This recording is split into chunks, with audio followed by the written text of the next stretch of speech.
안녕하세요. 여러분들과 함께 외장 플래시에 대해서 함께 생각해 볼 시간을 갖도록 하겠습니다. 강사 김한모입니다.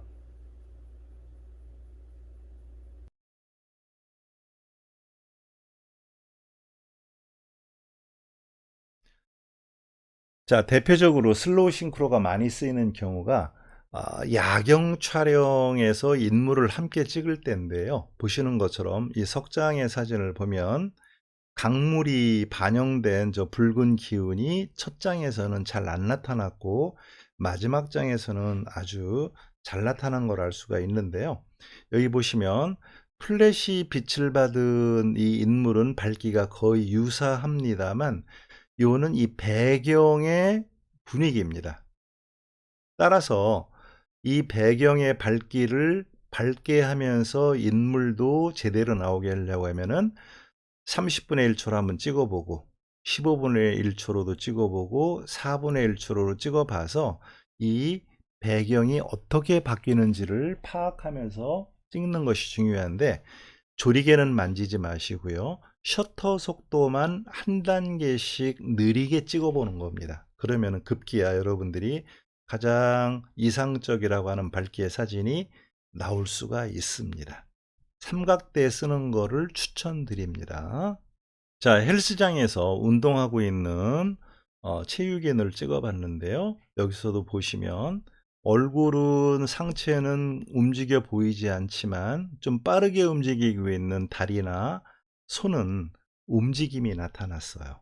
이런 걸로 봐서는 슬로우 싱크로는 대상의 움직임의 빠른 정도, 여기에 플래시가 가세를 하니까 움직임과 정지된 것이 한 화면에 나타난다는 사실입니다.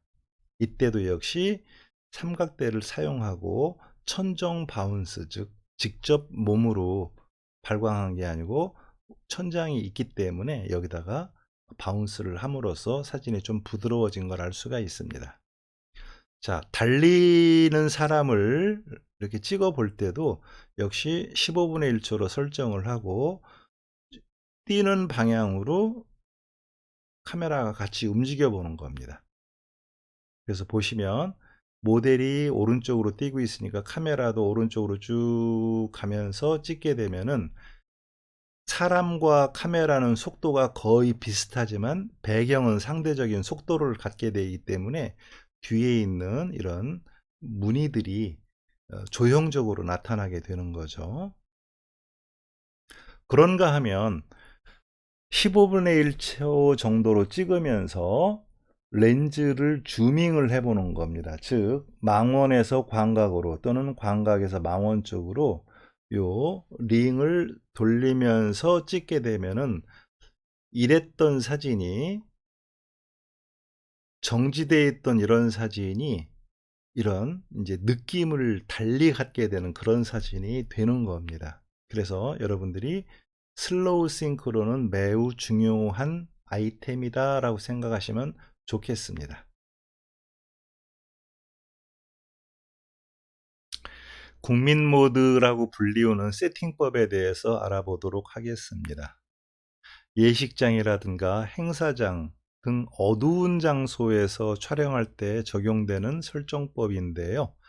우리가 AV 모드를 쓰게 되면 주변 환경에 따라서 지나치게 셔터 속도가 내려갈 수도 있기 때문에 M 모드를 써서 셔터 속도를 일정하게 가는 것이 국민 모드의 핵심입니다.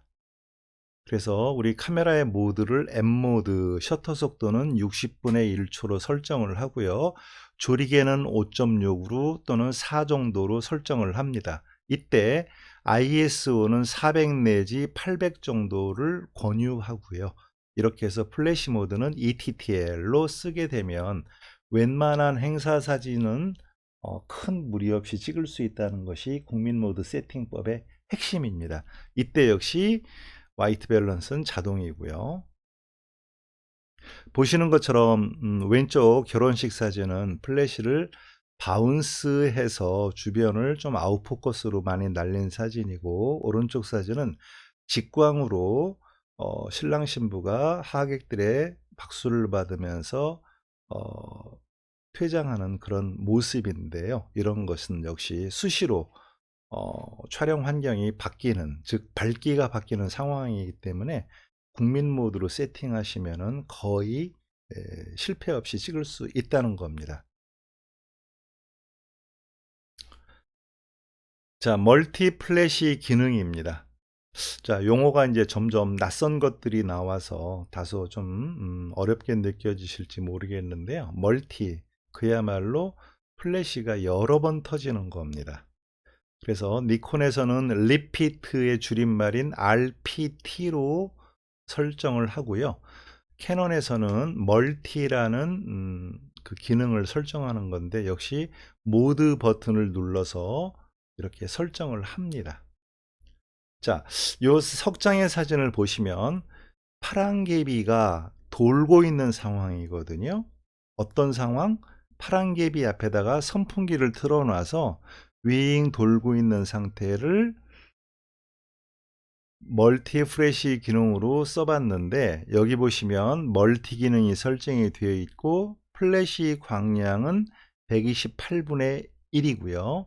그 다음에 가운데 숫자는 발광 횟수입니다. 즉 한 번 발광을 했다는 거고, 헤르츠는 빛이 뻥뻥뻥 터질 때의 간격을 얘기하는 거거든요. 그래서 멀티 프레시 기능에 있어서는 요 세 가지 요소가 기본적으로 조절을 해야 되는 내용입니다. 첫 번째가 플래시의 광량, 즉 1대1이 가장 센 빛이고요. 2대1, 4대1, 8대1, 16, 32, 64, 128까지 해서 이렇게 해서 광량을 최하로 줄인 상태입니다. 여기에서 한 번 발광을 시킬 때, 두 번 발광을 시켰을 때, 세 번을 시켰을 때 이 파랑개비의 날개의 개수가 달라지는 걸 알 수가 있습니다. 자, 급기야 발광 횟수를 5회, 8회, 12회로 나누니까 전혀 이게 파랑개비라는 거를 알 수가 없는 상태로 되는 거죠. 그래서 우리가 기계를 다루면서 예술을 한다는 것이 참 어떻게 보면은 어렵기도 하고 모호하기도 한데, 내가 촬영하는 대상을 만났을 때 나의 의도가 뭐냐에 따라서 이렇게 달리 표현이 될 수 있다는 것이 플래시를 쓰면서 맛볼 수 있는 어떤 표현의 자유라고 할까요? 영역이랄까요? 이런 것이 훨씬 넓어지는 겁니다. 자, 여기서 니콘 프레시와 캐논 프레시의 설정 방법을 보겠는데요. 왼쪽은 캐논이고요. 멀티라고 쓰여 있습니다. 자, 모드 버튼을 눌러서 멀티를 설정하시고요. 그 다음에 상단 부분의 두 번째 버튼을 누르면 광량 조절, 이게 아까 128분의 1 최하 단위에서 1대1 최고까지 조절할 수 있다고 했습니다. 그 다음에 이 분홍색 요 버튼이 발광 횟수를 조절하는 기능입니다. 얘를 누르면 커서가 요 숫자를 깜빡깜빡하게 되는데, 여기에서 요 다이얼을 돌리면은 움직이는 겁니다. 횟수가. 그래서 지금처럼 5도 만들 수도 있고 8도 만들 수도 있고, 그 다음에 네 번째가 헤르츠입니다. 요 회색의 동그라미 버튼이 맨 우측에 있는데요. 이거는 역시 플래시의 기종에 따라 좀 다르기는 합니다만, 대부분이 이 상단에 있는 버튼으로 이 헤르츠를 조절합니다. 그래서 이 모드가 뭐냐에 따라서 이 버튼이 고속동조, 후막, 선막을 할 수도 있고, 또 멀티 기능에서는 얘가 헤르츠를 조절할 수 있다는 걸 알 수가 있죠. 그 다음에 니콘으로 가보면 니콘에서는 디스플레이가 RPT로 나옵니다. 리피트, 반복하다, 뭐 이런 뜻으로 약자를 RPT를 쓰고 있고요. 지금 광량이 128분의 1로 조절이 되어 있고, 그 다음에 너무 작아서 잘 안 보입니다면은 1타임, 1Hz, 그 다음에 이런 수치로 요거를 설정을 하는 겁니다. 그래서 여러분들이 요 설정하는 걸 제가 이제 그간 여러 교육 환경에서 보니까 이게 조금 어려워들 많이 하셨습니다. 첫째는 이 기능을 잘 써보지 않았기 때문에 낯설어서 그렇고요. 두 번째로는 액정 패널이 너무 작아서 잘 안 보인다, 이런 특징들이 있는데, 요거를 좀 자세히 보시면서 스마트폰으로 확대해서 본다든가 하는 방법으로 요 수치를 읽어내야 되는데, 카메라 패널에선 이걸 조절을 아직은 못하기 때문에 어, 부득불하게 플래시에서 조절해야 되는 단점이 있습니다. 자, 이렇게 일단 조절이 끝나면은요, 여러분들이 이제 어떤 사진을 찍을 수 있을까 결정을 이제 하셔야 되는데, 이렇게 생각하십시오. 내가 대상을 만났는데 움직이고 있다. 그리고 더더욱 주변이 어두운 환경이다 라고 하시면은 이 멀티 기능, 리피트 기능은 아주 주요한 아이템이 될 수 있죠. 그래서 이 사진에서 지금 공놀이를 하고 있는 소년의 이 짧은 시간에 프레쉬가 4번 터진 거예요. 빰빰빰빰. 그 다음에 이 소년이 가만히 제자리에 공을 들고 있었던 게 아니고 드리블을 한다든가 공을 튀기고 있기 때문에 이런 자세가 나오는 거죠. 자, 여기서 중요한 거는요, 셔터 속도와 헤르츠 발광 횟수는 굉장히 밀접한 관계를 갖고 있다는 건데요. 일반적으로 셔터 속도는 대부분이 느린 셔터일 때 이게 효과적으로 잘 보인다고 했단 말입니다.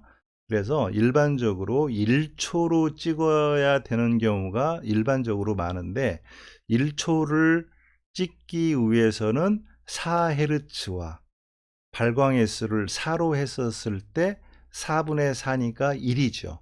그래서 이런 수학적인 개념이 들어가야만 정확한 세팅이 되어 있다는 거고요. 요 수치가 잘 안 맞으면은 요 셔터 속도 값이 다른 값으로 나오기 때문에 다소 좀 혼란스러울 수가 있으니까, 초보 단계에서는 32분의 1 광량, 그 다음에 발광회수 4, 그 다음에 헤르츠도 4, 셔터 속도는 1초, 이렇게 하면은 큰 무리 없이 찍힐 거라고 봅니다. 자, 이 사진은 플래시의 발명자인 아놀드 에저튼이라는 사람이 찍은 사진인데요. 왼쪽 사진은 골프 스윙하는 자세, 오른쪽은 새가 날아가는 모습, 즉 우리 눈으로는 볼 수 없는 그런 진기한 장면을 과학의 눈으로 규명한 사진이라고 볼 수 있는데요. 이런 사진의 덕택으로 이제 요즘에 스포츠 트레이너라든가 감독이라든가 이런 기술 연구를 하는 분들이 이런 방식으로 선수들의 그 어떤 그 포즈라고 할까요? 동작 같은 거를 연구하는 데에도 쓰이고 있습니다. 자, 질문 한번 드려볼까요? 이 사진을 촬영하기 위한 플래시 설정에 대해서 말해 보십시오. 자, 발광 횟수는 몇 번인가요? 이 매지션의 카드 놀이를 찍은 사진인데, 오른손에서 왼손으로 카드가 추르륵 떨어지는 순간을 찍은 걸로 봤는데, 기본적으로 발광 횟수는 몇 번인가요? 예, 6번 정도, 최하 6번 정도가 되겠죠? 그러니까 이런 상황을 만났다면은 발광 횟수는 4로도 해보고 6으로도 해보고 8로도 해보면은 이 카드의 장수가 달리 나타나기 때문에 분위기가 매우 달라질 거라고 봅니다. 그 다음에 카드가 굉장히 빠른 속도로 밑으로 떨어지기 때문에 헤르츠를 6으로도 해보고 8로도 해보고 10으로도 해보고 해서 여러분들이 한 화면에 가장 이상적으로 찍힐 때가 언제인지를 한번 해보는 겁니다. 자, 첫 번째가 발광 횟수, 두 번째가 헤르츠입니다. 그래서 헤르츠는 대상의 빠르기를 조절하는 기능이다라고 생각하시면 되겠습니다. 슬레이브 기능을 활용해 볼 텐데요.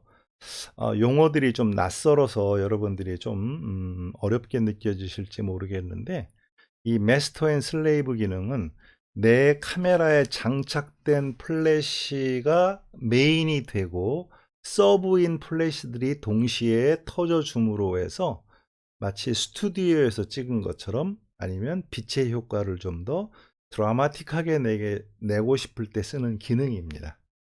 그래서 여러분들의 플래시가 같은 종류를 쓰는 것이어야만 되고요.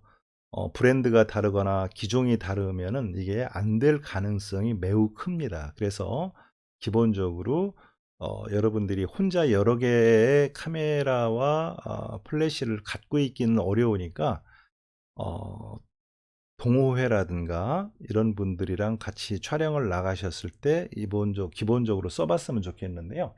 일단 내 카메라에 장착된 플래시를 모드를 ETTL에 놓습니다. 촬영 모드 ETTL 자동 모드죠. 그 다음에 이 버튼 왼쪽에 번개 표시 같은 요 버튼을 눌러서 요 패널이 마스터라는 글씨가 나오도록 선택을 합니다. 그러면은 여러분들의 카메라는 기본적으로 마스터로 설정이 되어 있어서 요 빛이 터질 때 옆에 있는 슬레이브로 설정한 플래시가 같이 터진다는 뜻입니다. 그래서 이렇게 또 다른 플래시에서는 동일하게 세팅을 하고 요 버튼을 눌러서 슬레이브로 바꿉니다. 그러면 최신 기종인 이 600EX RT 기종 같은 경우에는 마스터에서는 액정 화면이 푸른 계열로 나타나고 슬레이브 상태가 되면은 누런기가 보이게 돼서 구분을 할 수가 있지요. 자, 이 상태에서 찍어 보면은 대부분이 이런 결과물을 만날 수가 있는데요. 이건 거실에서 가족 사진을 어느 기념일날 찍어 본 겁니다. 앞에 촛불도 있고 가족들이 있고 고양이까지 있네요. 자, 여기서 관전 포인트는 인물 뒤에 플래시빛이 있다라는 걸 알 수가 있습니다. 그래서 이런 빛의 느낌을 주기 위해서 여러 개의 플래시를 쓰는 건데요. 이럴 때 앞에 플래시는 정면광을 쓸 수도 있고, 분명히 아파트니까 천장이 있을 겁니다. 그래서 천장 쪽으로 바운스를 시키고, 뒤에서 비춰지는 빛은 몸 뒤에 가려져 있도록 한 상태에서 몸에다 비추면은 이런 빛에 의해서 굉장히 어떤 아우라가 있어 보이는 그런 사진이 된다는 거죠. 자, 그래서 여러분들이 이제 실수를 할 수 있는 여지가 있어서 요거를 좀 사족처럼 말씀을 드리면, 여기에는 플래시가 총 3개가 쓰인 겁니다. 앞에서 쓰는 플래시는 마스터로 설정이 되어 있고 천정 바운스가 되어 있는 상태고요.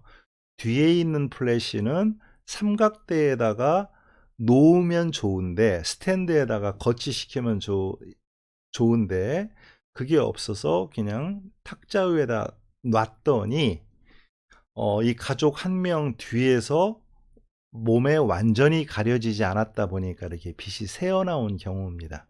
근데 이쪽 뒤에서는 완전히 빛에 가려져 있죠. 그래서 이런 하얀 선이 생기게 찍히는 것이 가장 정상입니다. 자, 그래서 여러분들이 이 사진을 보시면 어떤 설정으로 촬영했는지 설명해 보세요 라고 했는데, 첫 번째가 플래시의 위치와 개수. 네, 위치 앞에서 하나 있고 뒤에 또 왼쪽 뒤에 하나가 있다는 걸 알 수가 있습니다. 총 플래시는 3개가 쓰였다는 걸 알 수가 있고요. 자, 플래시의 설정은 어떻게 해요? 내 카메라에 달려있는 거는 마스터, 또 뒤에 있는 2개의 플래시는 슬레이브, 이렇게 설정이 되어 있다는 겁니다. 여기에 잘못된 점은 뭔가요? 이 부분, 빛이 새어나오는 것이 조금 아쉬울 수가 있는데, 이게 뭐 또 컨셉이면은 뭐 나쁘지 않을 수도 있습니다. 어쨌든 이 마스터 슬레이브 기능은 플래시를 여러 개 동시에 터트려 준다는 데서 그 핵심 기능이라고 볼 수 있습니다. 근데요, 이 마스터 슬레이브 기능은 그 도달 범위라고 할까요? 그 기능이 좀 좁은 것이 단점입니다. 그러다 보니까 실내에서는 그나마 조금 잘 적용이 됐는데 밖에 나가면 이게 잘 안 됐던 것이 그간의 사실이거든요. 그래서 요즘 플래시에서는 빛에 번쩍하는 거를 받아들여서 터지는 그런 형식을 취하는 게 아니고 주파수로 요거를 컨트롤 합니다. 그래서 예전처럼 번쩍하는 빛을 받아들여서 썼던 방식을 광동조라고 부르는 거에 비해서 요즘 플래시는 번쩍하면서 고유의 그 주파수를 발생을 하게 되는데 그 주파수 발생하는 거를 받아들여서 동시에 터지도록 하는 것이 주파수 동조 방식이라는 것을 알 수가 있습니다. 총 5개의 플래시를 설정할 수 있고요. 또 그룹을 나눌 수가 있어서 이 부분은 플래시 개수하고도 직접적으로 관련이 있으니만큼 여러분들 동호회라든가 친구분들이 동시에 여러 개 있었을 때 플래시를 여러 개 가지고 있었을 때 한 번쯤 써보시길 바랍니다. 특히 풍경 촬영에서 굉장히 재미난 사진을 만날 수가 있겠죠. 자, 니콘 카메라의 무선 동조 기능을 알아볼 텐데요. 니콘에서는 리모트라는 용어로 쓰이게 됩니다. 전원 스위치 윗부분에 파워 온, 그 다음에 리모트가 있고 마스터가 있는데요. 내 카메라에 장착된 플래시는 마스터로 움직여야 되는데 여기에서 이 레버를 가운데 버튼을 누른 상태에서 이 레버를 맨 밑으로 돌려야만 마스터로 설정이 되고요. 또 다른 플래시들은 리모트로 변환을 시켜줍니다. 그러면은 내 카메라에서 번쩍번쩍 터질 때 동시에 다른 플래시에서도 그 빛을 받아서 또는 주파수를 받아서 같이 터지는 걸 알 수가 있습니다. 여기서도 마찬가지로 이 채널로 구분을 해서 어떤 플래시는 터지게 하고 또 어떤 건 안 터지게 설정할 수도 있고요. 또 이 광량을 조절할 수가 있는데 다소 까다로운 게 사실이에요. 그래서 제 경우에는 거리 제한도 받을 수 있고 내 맘대로 이게 컨트롤이 안 될 때가 많아서 무선 동조기를 여러 개 사용하는 편입니다만 어쨌든 같은 플래시를 여러 개 가지고 있을 때 이게 사용되는 이만큼 여러분들이 동호회나 지인들이랑 같이 사진 활동을 하실 때 한 번쯤 사용해 보시기를 권해 드립니다.